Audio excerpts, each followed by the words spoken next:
if you are working full time and you're trying to build something on the side, like a side hustle, or you'd really like to spend more time being creative, but you feel like there are all these other time pressures that you have in your life, it might be about just finding maybe that hour or even 15 minutes a day to work on your creativity, to work on your ideas for your business.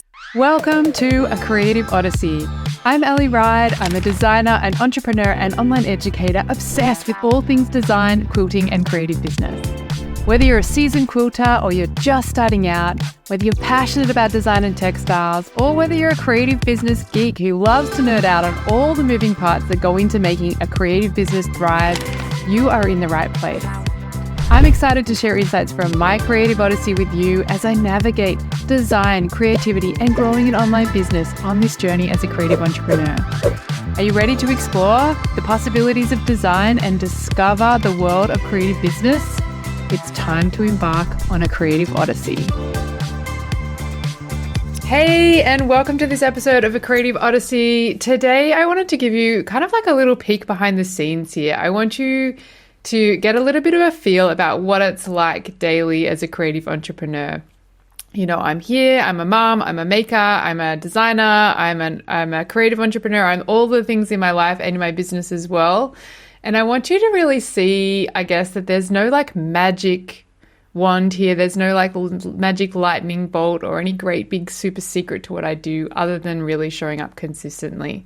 You know, I think we see a lot of content on Instagram, on YouTube, on Facebook, or wherever you look really, and you see these kind of outward facing curated lives that people share, or really just snippets of whatever they choose to share. And it's really easy, I think, to get disheartened and think, I could never do that. It looks like they've got everything in place. It looks like they've got everything in order. You know, that's not how life really happens for me. It's really my hope in sharing some of this behind the scenes stuff here that all of this is a little bit demystified, that you can see how you could also do this too. You know, for me, building my business has really been about showing up consistently, and I share a lot more about that in episode 8 of A Creative Odyssey, so go and check that out if you haven't already. And it was also for me about a big mindset shift that I made very early on, where I really started treating myself like a professional. You know, I started taking my big goals, my big dreams seriously. I started blocking out time in my calendar, in my days, you know, creating those boundaries a little bit about what I was doing when I was working. You know, sorry, mom, I can't have a 1-hour conversation on a Tuesday at 10 a.m. because I'm working on something. Or, yeah, I know up until now I've kind of been more available with my time, but I'm changing things a little bit and I'm trying to be more focused. Please help me out by respecting these time boundaries that I'm creating. You know, just kind of starting to protect your time a little bit more. That was also something that I did in the beginning too. You know, this can look like anything really. If you are working full time and you're trying to build something on the side, like a side hustle, or you'd really like to spend more time being creative, but you feel like there are all these other time pressures that you have in your life, it might be about just finding maybe that hour or even 15 minutes a day to work on your creativity, to work on your ideas for your business. If you're a busy mom, you know, things come up all of the time, the kids get sick, you need to fit things in around things like, you know, the school pickup, the school drop off, as well as spending actual quality time with your kids as well, right? They need us, they need our connection, they crave that from us as well. It's about finding really what works for you. And if you stick around until the end of this episode, I'm going to be sharing a special link for you to be able to grab your very own ideal week planner so that you can start mapping out what your ideal week might look like and where you can start finding that time of your own to start treating yourself like that professional, to start showing up consistently, so that you can see that growth in your business that you would like to see. All right, so let's get into it. This is a little bit about what my week looks like. It's a little bit of a description here. If you're listening in, go and take a walk and just kind of imagine what this looks like. If you're watching here on YouTube, I'm going to try and put in a couple of images as we go along, but we'll see. It might just be me jabbering on here for a little bit. All right, Monday. This is the beginning of my week. This is the day that I really take to get into my week itself. I know that we all think, okay, at Monday at 9 a.m., I need to sit down, I need to start work. For me, it's really important about knowing what I'm going to be spending my time on. And that upfront time that I spend on Monday morning is about planning that week. It's really crucial for me. It's a day that I don't schedule any kind of front of house activities, so I don't have any Zoom calls or classes and things like that. I wake up, I get the kids to school, I do some exercise, I get ready, I come into the studio. On Mondays, it normally looks like me putting on my comfiest pants and snuggliest jumpers at the moment in winter. Given that I'm kind of off screen all day, it gives me that chance to pull out two of my all-time favorite jumpers as well. I guess you call them sweaters if you're American.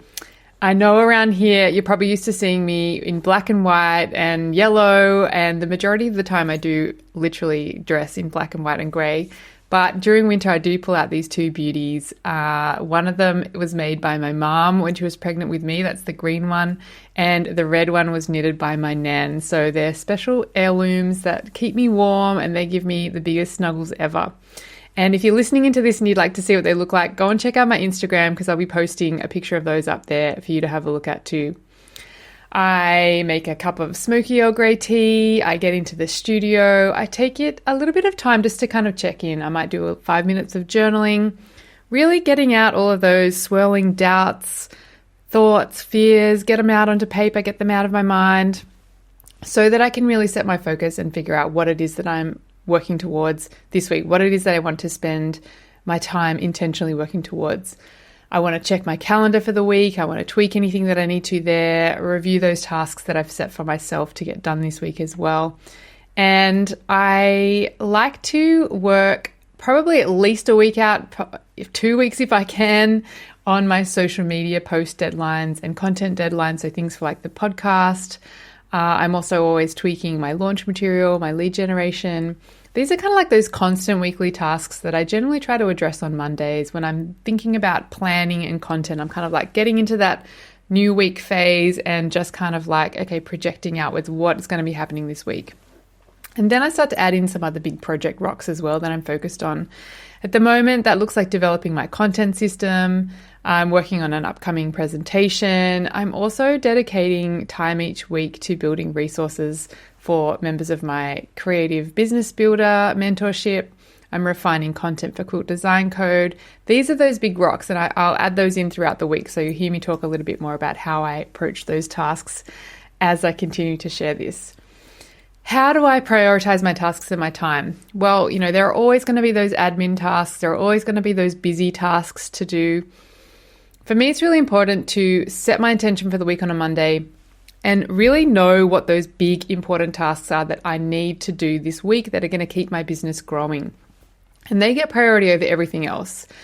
You can think about these tasks as the ones that are really going to make a difference in your business. And sometimes those are the tasks that make you feel most uncomfortable. So we, of course, avoid them.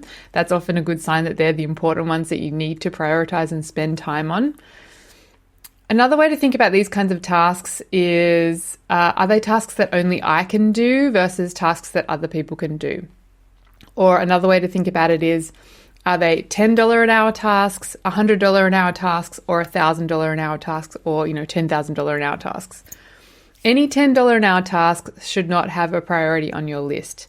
Priorities should really include those $10,000 or $1,000 an hour tasks. And the game is really to rearrange your schedule so that you're doing the $1,000 an hour tasks in the times when you're at your best performance. We all work on different rhythms. We all have different, chrono settings, chrono time. Some people work better in the morning. Some people work better in the afternoon. Some people are more night owls. You need to figure out what it is that is the time of day that you work best, and if that works for your schedule as well, of course. So it's important to kind of observe yourself and figure out when you get into your best flow. Ultimately, the aim of the game is really to try and delegate those $10 and even $100 an hour tasks and be left just working on those $1,000 an hour tasks, the ones that are going to help you grow your business, the tasks that only you can do. So here are some examples for you, just to give you an idea about what I'm talking about here. A task like creating graphics for and scheduling social media posts. This is like a $10 an hour task, right? This is something that somebody else can do with your direction versus creating a social media content system. This is like that $1,000 an hour task where you are really creating a system that's going to free up more time for you to work on other big projects in your business. And Another example might be, checking your emails. That's kind of like a $10 an hour task potentially.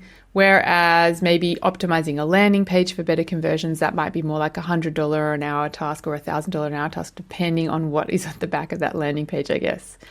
So while my Monday mornings are spent kind of planning and creating my content for the week, I only have a half day on Mondays because I pick up the kids at lunchtime, and this means the afternoon is generally spent doing tasks that I can do with the kids around too.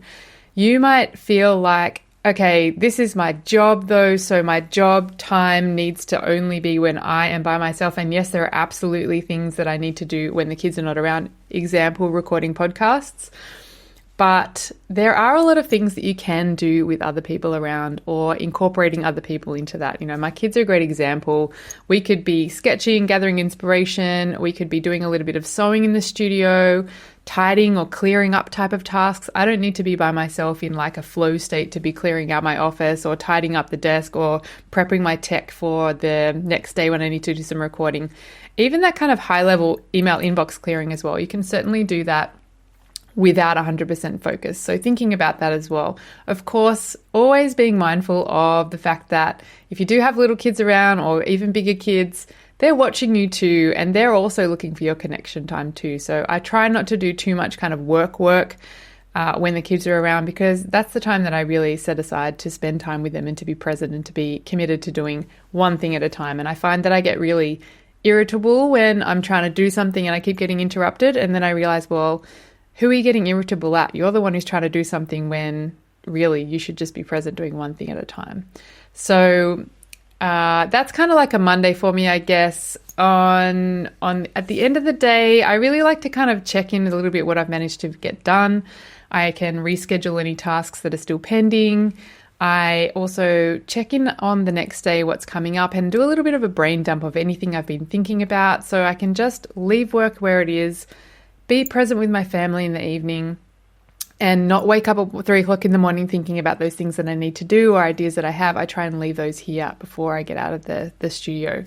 Obviously, does this work like clockwork every week? Absolutely not. But it is something that I aim for as an ideal, kind of like a standard to lift yourself towards. And it means that you can get out of that fog of what should I be doing and know this is what I should be doing. Know that I've spent that time up front on that $1,000 an hour work, which is determining how I work best, building the systems that allow me to get the most out of my time on my tasks.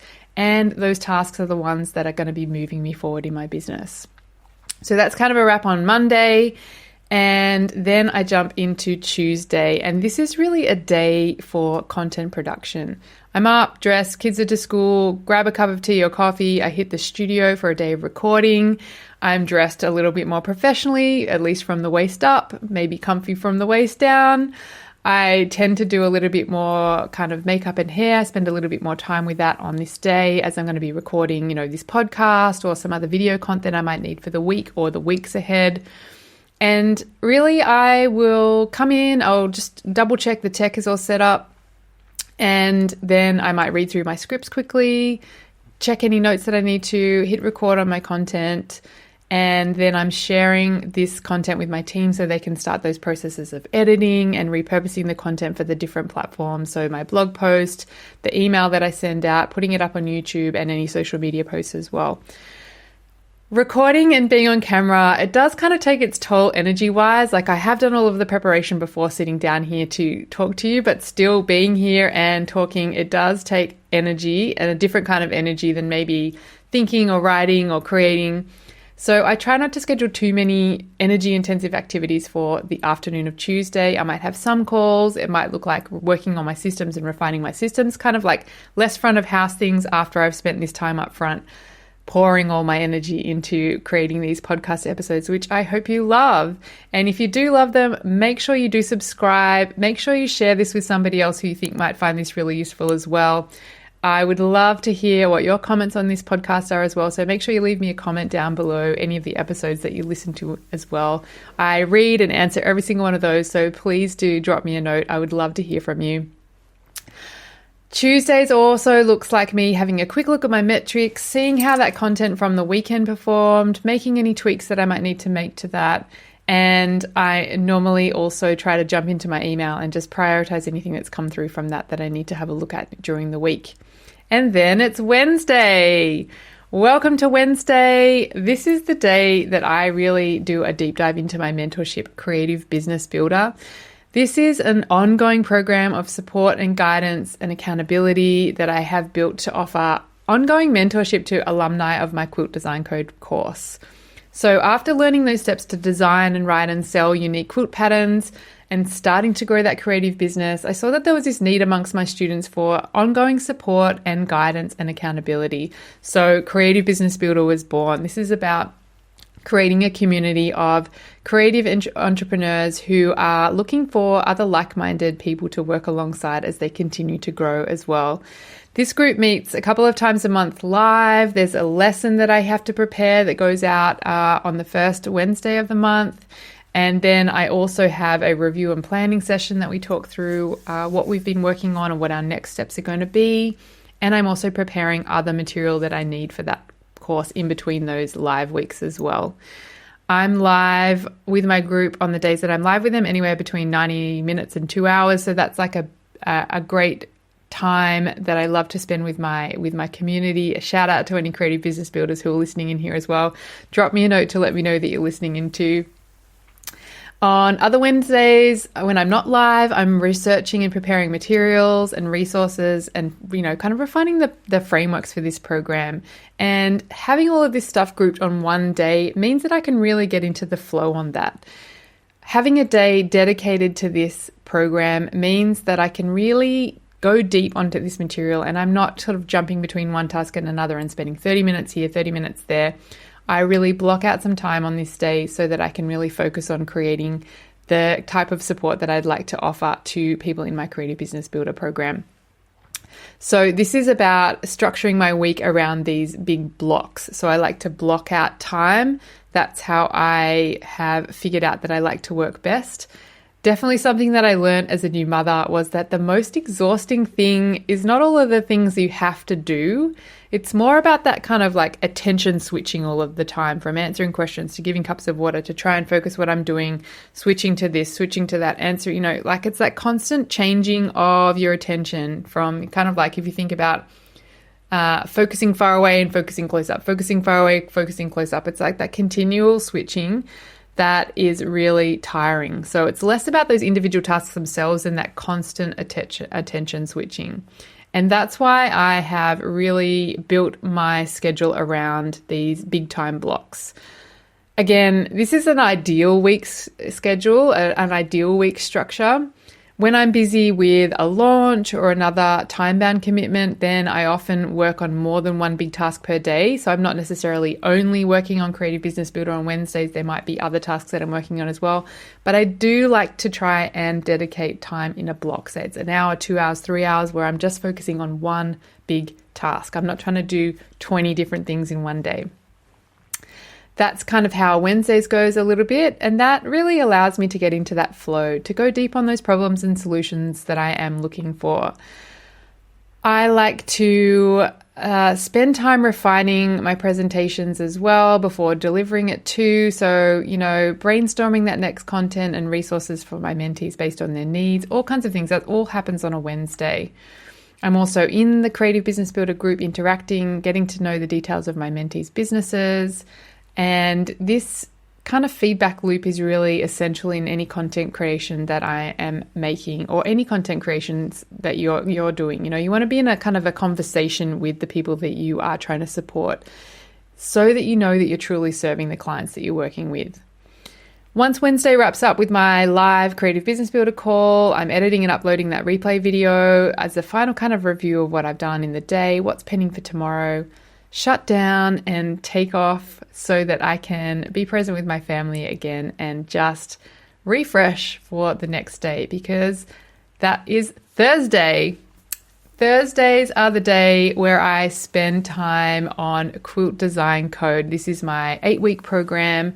This is a day that I really dedicate to improving that workflow that I teach in the course, building and refining the resources my students need to be successful, providing the support that they need through our weekly live call as well, And I also try to dream up new ways to surprise, delight, or over-deliver to my students as well. I love making gifts that might come in the mail, building in bonuses that are going to support the students throughout the course and beyond. And I really spend time following up with alumni as well. I want to know what support they need, how they're going, how I can help them, how I can help to celebrate their wins as well. If I'm not in a current cohort, so there's not a currently active group of students going through Quilt Design Code, then I'm looking at the notes that I made during the previous cohort and I'm tweaking the content based on that feedback and the insights that I have from a new group of students. It's always really exciting to me to see how much I learn each time from new students in the group and looking to expand those resources that I offer to support them or to refine those resources to really target in on the solutions that they're looking for to their problems or to the ideas that they want to come up with, and how Quilt Design Code as a course can help them achieve those things. Thursdays are also a day where I open up my calendar for calls from mentees, students, discovery calls. I'm spending time front of house on Zoom. This looks like preparing for the call as well as reviewing the call and creating any actionable tasks that come up from that call as well. This is kind of like the culmination of my week, I guess, on Thursday. I know it's a big day. I'm in the office, the studio, from the morning when I drop off the kids until the evening when luckily my husband is able to pick them up and they have some time with their grandparents in the afternoon as well. So I get a whole big block of time on Thursdays to really get into the weeds on everything that's going on in my business. I know that Friday's rolling around and I have a half day then to dedicate to creating and sewing and making and being with my kids. So this is kind of like my big push on Thursdays to get through all of the things that I would like to get through that I've scheduled for me on this week. Then Friday, this day is all about creation, and I intentionally set aside this day every week to get into my studio, to sketch, to paint, to create, to sew. I might be shooting some video for social media as well. I'm sewing a test idea or sketching out new ideas or making art, but it's definitely about the making. I am really super conscious that growing a business can get in the way of what we really set out to do originally. So I am very intentional and purposeful about building in creative time. This is what I wanted to build my business for in the first place. So it doesn't make sense that I leave all of the creativity and the making on the sideline while I do all of the admin and the business stuff, you know what I mean? Or the thinking about the marketing and whatever else is going on in my business. I really want to make sure that that creative time is integral. It's part of what I'm doing in my business on a weekly basis, if not a daily basis, where I'm doing a couple of sketches or something, that comes to mind, and I just sit down, take a few minutes and just do some sketches for that as well. Again, Fridays is the day where I have the kids after lunchtime, so afternoons can be a little bit loose. We might take a bike ride around the neighborhood, which can also be great inspiration gathering time.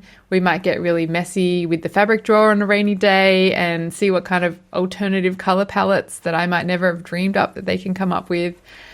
It's really important to me on a Friday morning, particularly, to just take that time to reflect on the week as well. How do I feel about what I've managed to get done? Can I let go of any of that self-criticism or that kind of internal voice that castigates us and says, you haven't done enough? Can I really look back at what I've done that week and say, this is what I've managed to achieve versus looking at this is what I still have to do? I want to be in a place where I can accept that I did my best and know that next week is another chance to improve and iterate on this long game cycle, right, of building a creative business. It doesn't all have to happen in a week. It doesn't all have to happen today. We can take that time that we need to create that life that suits us, and know that this schedule and this life is going to continue to evolve as we evolve too, as our businesses evolve, as our family evolves. The way that we show up in our business will evolve as well. And just accepting that and being okay with that. I think that takes a little bit of a mindset shift as well. Fridays, I'm kind of wrapping up things for the week. I want to make sure that my email that goes out on a Sunday has been scheduled, any posts that need to be scheduled, that anyone in my team who is working on, editing the podcast or posting social media for me, anything like that, that they have what they need to get started on Monday as well, so that I can really take that time off over the weekend to rest and recharge. I know that Monday will roll around again for another shot at building that ideal week, and I want to be as ready as I can. And that involves really trying to unplug, really trying to rest and recharge for a whole new week. And that is a wrap on the week. Does this happen like clockwork every week? By no means. That's why it's called an ideal week. It's something really to aspire to. It's that kind of structure that's here to help you guide your days so that you can get into the week knowing that you've put your best effort into moving your business forward. It's about showing up on Monday morning and not having that whole, churning feeling of, what is it that I'm supposed to do? I'm confused. I'm getting distracted because, some email came in and that's taken me down this whole other rabbit hole. It's about allowing you to have more control over that time that you have, whether that's an hour, whether that's 10 minutes a day, whether that's a whole day like I have on a Thursday. You want to take control of that time. And one way to do that is to show up consistently, put those boundaries in place, really block out the time that you want to take to work on growing your creative business. Start treating yourself like that professional that you are. What about you? I would love to know what your biggest takeaways have been from this episode. And in addition to that, I'd really like to offer you a resource so that you can plan out your own ideal week as well. You can head to aliryde.com/planner. The link will be in the show notes below this podcast as well, or in the description below this video on YouTube, and you can grab your free ideal week planner. That's aliryde.com/planner so that you can really get started blocking out those times that you want to use to get to work on growing your very own creative business. I can't wait to see what you'll create as you start building your very own ideal week on that path to building a thriving creative business or a design practice that you love. In the meantime, stay curious and keep creating, and I'll see you again really soon. Bye for now.